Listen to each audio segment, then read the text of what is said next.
Good morning প্রিয় দর্শক বন্ধুরা, আপনারা সবাই কেমন আছেন?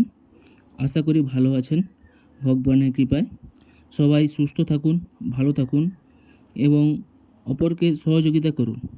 আজ সকাল থেকেই ঝিমঝিম করে বৃষ্টি পড়ছিল, তার মধ্যেই আমরা বেরিয়ে পড়লাম কিছু অসহায় মানুষকে সাহায্য করতে। কিছু প্যাকেট খাবার নিয়ে। প্যাকেটে তেমন কিছু ছিল না, ছিল রুটি, কলা, মিষ্টি, মাজা এবং সঙ্গে জলের বোতল।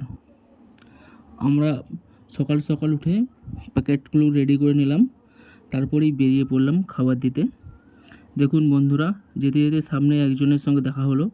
দেখলাম নোংরা ড্রেন থেকে খাবার তুলে খাচ্ছে, দেখে খুবই দুঃখ লাগছিল। মানুষের খিদে পেলে কত কিছুই না খায়। দেখুন বন্ধুরা, নোংরা খাবার তুলে খাচ্ছে।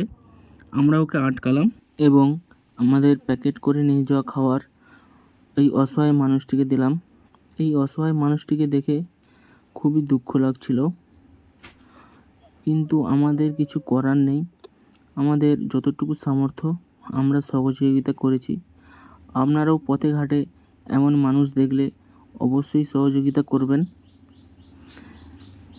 এই নোংরা ড্রেনে মানুষের ফেলে দেওয়া খাবার এই সব অসহায় মানুষরা খায়। দেখুন কত দুঃখ, কত কষ্টের মধ্যে এরা জীবনযাপন করছে। ঠিক আছে, তারপরে আমরা আবার বেরিয়ে পড়লাম বাইক নিয়ে। যেতে যেতে দেখলাম একটি মন্দিরের সামনে একজন অসহায় মানুষ বসে আছে। গেলাম আমরা, গিয়ে ওনাকে ডাকলাম। দেখে পুরো সাধু বাবার মতো লাগছিল।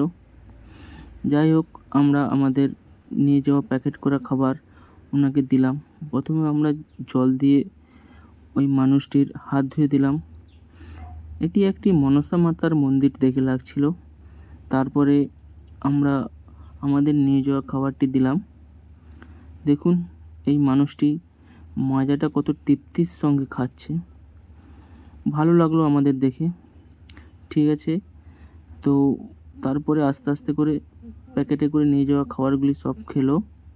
আমরা তখন কিছুক্ষণ বসেছিলাম ওনার পাশে এবং দেখছিলাম কীভাবে খায়। তারপরে পথে যেতে যেতে আবারও একজনকে দেখলাম একটি দোকানের সামনে বসে আছে। ওনার কাছেও গেলাম, কেউ আমাদের নিয়ে যাওয়া প্যাকেট করে খাবার দিলাম।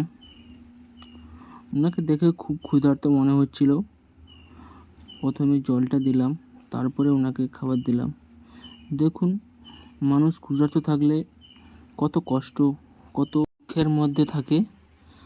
আপনারাও আপনাদের আশেপাশে এই সব অসহায় মানুষদের পাশে দাঁড়ান আর আমাদের এই চ্যানেলটিকে সাবস্ক্রাইব করুন এবং শেয়ার করুন।